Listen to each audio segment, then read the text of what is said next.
At some point, there is no competition. When you've gotten to a place in life where you realize your uniqueness, your ability to transform the world as you wish, we realize necessarily that there is no one else that can do it like us.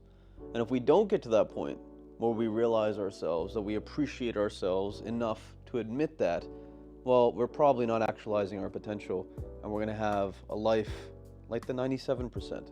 My name's Tarab. I make videos about emotional intelligence every day, and today I want to convince you to get out of the competition perspective and to step into a lane that is altogether yours.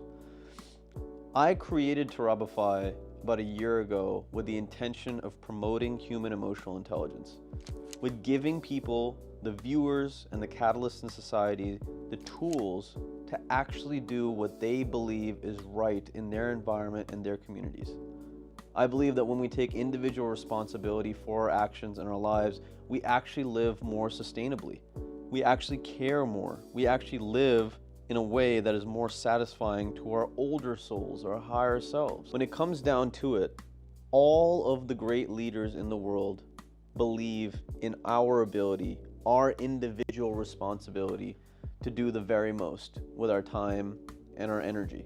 So I say to you, what does it take? What does it take really to become that person that exists in altogether their own frame? Well, you're there already. It's just an unwillingness to see that you're there already. By which I mean, basically, we're unwilling to prove to ourselves that we're there already. And that means that there's a lot of actions and a lot of philosophies left to integrate in order to become the truest version of who we are. So for many, many years, have thought to myself, my goodness, I can enjoy telling jokes to people and I assume that these people are enjoying my company. I can assume that these people are perhaps getting inspired by the things that I have to say, or at least intrigued, having conversations of novelty. I can assume that I am coming up with novel ideas and implementing them in a way that actually affects my community. I've created organizations and clubs. I've been part of community outreach consistently in cities and in suburbs. All of it has been to create who I am today, who is genuinely a unique individual. Someone that it doesn't matter where someone comes from, they will feel my energy. And I've committed to myself, and I've committed to you, all of those that have watched me for the last year and the next probably 10, that I will continue to evolve as a human being. And I will continue to affect people in a way that I believe is good for humanity. And good for myself, selfishly. In order to get there, I had to realize that it's okay not to compete with people that I have no interest in being like. It's okay not to compete with people that I do not want to be like. We have to choose who we are competing with. And at the end of the day, why compete at all if all of life is a game? Why compete at all if even the smallest aspects that we do alone, that no one is watching, are the things that are the most satisfying to us sometimes? It's not a competition. It's about saying to ourselves that we want to be a specific type of person, aspiring to be that version of ourselves, and then finding role models and having them embedded in our subconscious. I was speaking to one of my mentees about the concept of the singular consciousness of humanity being an island. I talked about this a long time ago in a video about creativity. Only recently have I discovered that creativity is actually an essential component of being a really substantial leader in society. The concept is simple. All of humanity, the majority of us that consume information, that watch the news, that are tuned into the latest TikTok fad, or the one that makes the most people laugh, most of us have a collective understanding of how society should be.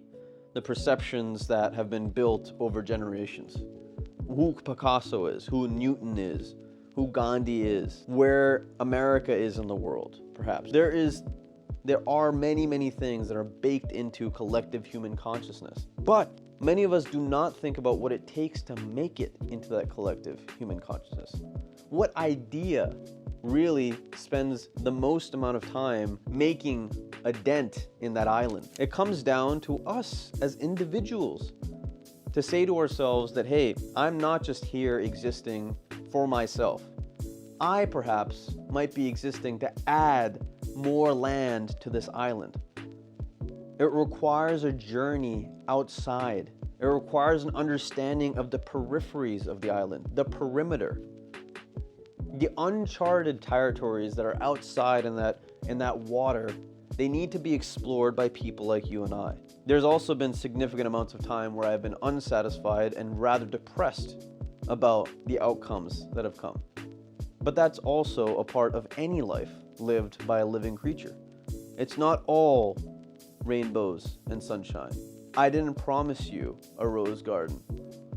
There's gotta be a little rain sometimes. So I say to you, why continue to try to compete with people that you have no interest in being like?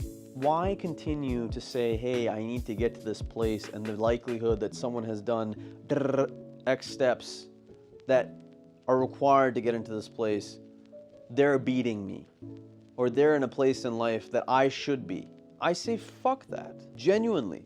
I say, why give yourself such a limited scope of life? And you know, strange things have happened to me in my life that I've always wondered, did I actually have this effect on people? Did I actually change the system in any major way? My friend, I've come across a realization in my life that I don't believe in coincidence anymore. For some reason, when something pops up twice or 3 times and there's some sort of correlation, I no longer say to myself, oh, this is just a product of randomness. I believe that our actions, our thought, and perhaps our spirit, the aura that we create through the person that we become, actually does have a ripple effect in our surroundings, our environment. I believe that every single time we decide to do something positive and have the scope much larger than ourselves, that the ripples affect someone else that has a similar scope that is affecting many, many other things. Hearing echoes of a philosophy that were started by initiative that perhaps didn't take wing. Echoes of the words that were used in those small conversations, in those individual conversations. Echoes of ideas that come out in emails from deans of universities, people that we have individually interacted with.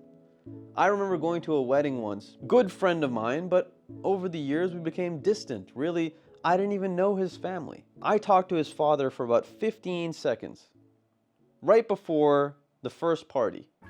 And I said something about my friend, about his soul, about why I was there all the way in Spain from the United States. And later that night, after talking to very few people, because half of them spoke Spanish and half of them spoke English, and were from completely different backgrounds, and frankly, I didn't know them at all, my conversation with that man's father, my good friend's father, made it into the speech that the father gave about his son. Now I tell you that many of us have actually experienced this in life. We're just unwilling to see it. So think about it, my friend. Forwards that path where there is no competition, but there is an idea. Actualize your potential catalyst. This world needs you. Take care of yourself. Leave me a like if you made it all the way through. Peace.